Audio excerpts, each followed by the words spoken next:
بیٹی کی شادی کی دعوت سنت سمجھ کر کرنا کیسا ہے؟ حضرت فاطمہ رضی اللہ تعالیٰ عنہ کی رخصتی کیسے ہوئی؟ یہ سب معلومات حاصل کرنا چاہتے ہیں تو ویڈیو کو مکمل دیکھیے گا۔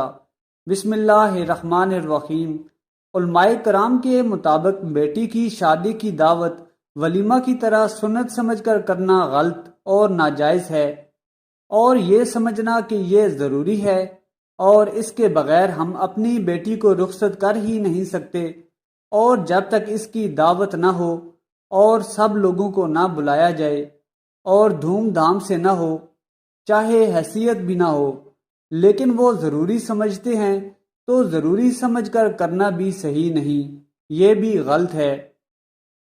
ہمارے یہاں دیکھیے کہ شادی کے پیچھے کتنا بڑا ہنگامہ ہے، جب تک حال نہ ہو اس وقت تک رخصتی ممکن نہیں، لہٰذا آج کل کے زمانے میں بیٹی کی رخصتی کے لیے حال کا ہونا بھی شرط ہے۔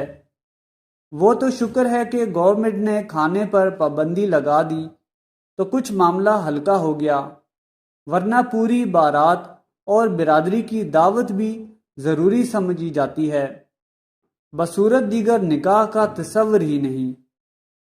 اگر کوئی اس طرح کر بھی لے تو لان تان کی ایسی بارش ہوتی ہے کہ انسان کا زندگی گزارنا اور برادری میں بیٹھنا مشکل ہو جاتا ہے، جبکہ آپ صلی اللہ علیہ وآلہ وسلم نے بیٹی کی شادی پر دعوت نہیں فرمائی، صرف حضرت علی رضی اللہ تعالیٰ عنہ نے ولیمہ کیا ہے، اور آپ صلی اللہ علیہ وآلہ وسلم نے صرف بیٹی کو رخصت فرمایا ہے۔ ہمارے یہاں شادی کو دعوت کو فرض سمجھ کر کیا جاتا ہے، جو کہ قطعاً غلط سوچ ہے۔ البتہ یہ گنجائش ہے کہ حسب استطاعت جو خاص عزیز و اقارب ہوں ان کو بلا لیا جائے، اور جب اپنے گھر میں بلایا جائے گا تو کھانا بھی کھلایا جائے گا، اس طرح یہ ان کی مہمان نوازی ہوگی، وہ بھی کھا لیں گے، بچی اور گھر والے بھی کھا لیں گے۔ کھانے کے بعد بچی کی رخصتی ہو جائے گی، لیکن یہاں تو لڑکی والوں سے پوچھا جاتا ہے کہ آپ کے کتنے آدمی آئیں گے، اور بعض اوقات تو وہ خود ہی لسٹ بھیج دیتے ہیں کہ کم از کم 500 افراد ہوں گے، اور 1000 لڑکی والوں نے بلا رکھے ہیں۔ اب 1500 آدمیوں کا کھانا کوئی معمولی بات ہے؟ اور اگر یہ نہ ہو تو پھر نکاح نہیں ہو سکتا، رخصتی نہیں ہو سکتی۔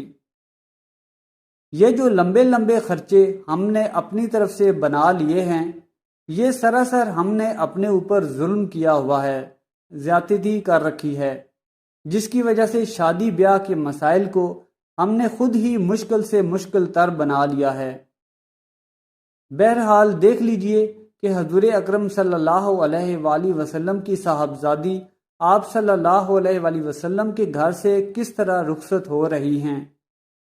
اس بات کو ہم یاد رکھیں، اگر بیٹی کے لیے کچھ کرنا ہی ہے تو مختصر سے مختصر اور کم سے کم بس اپنے خاص عزیز و اقارب اور اپنے گھر کی حد تک اور 2-4 پڑوسیوں کی حد تک محدود رکھیں، جس کے لیے کوئی لمبا چوڑا انتظام کرنے کی ضرورت نہیں، اور یہ بھی وہ کرے کہ جس میں استطاعت ہو، جس کی یہ بھی استطاعت نہیں اس کے لیے یہ بھی کوئی ضروری نہیں۔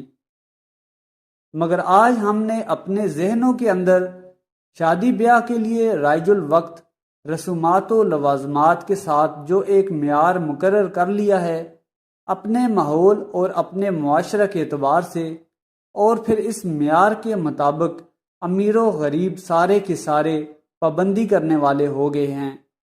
یہ قیامت کبریٰ ہے، اور یہ بڑی آفت و مصیبت ہے۔ اب غریب آدمی اتنا روپیہ کہاں سے لائے؟ یا تو اس کی بیٹی گھر بیٹھے بیٹھے بوڑھی ہو جائے اور وہ اس غم میں مر جائے اور ہارٹ فیل ہو جائے، یا پھر وہ معاشرہ میں بھیک مانگے، زکوٰۃ و خیرات مانگے، فطرہ مانگے، اس طرح سے وہ پیسے اکٹھے کرے تاکہ کسی طرح سے وہ معاشرہ کا پیٹ بھر سکے اور ان کی رسمیں پوری کر سکے، اور ان کے مقرر کردہ معیار کو کسی طرح سے پورا ادا کر سکے۔ اللہ بچائے۔ ویڈیو پسند آئی ہے تو چینل کو سبسکرائب کر کے جائیے گا۔ بہت شکریہ۔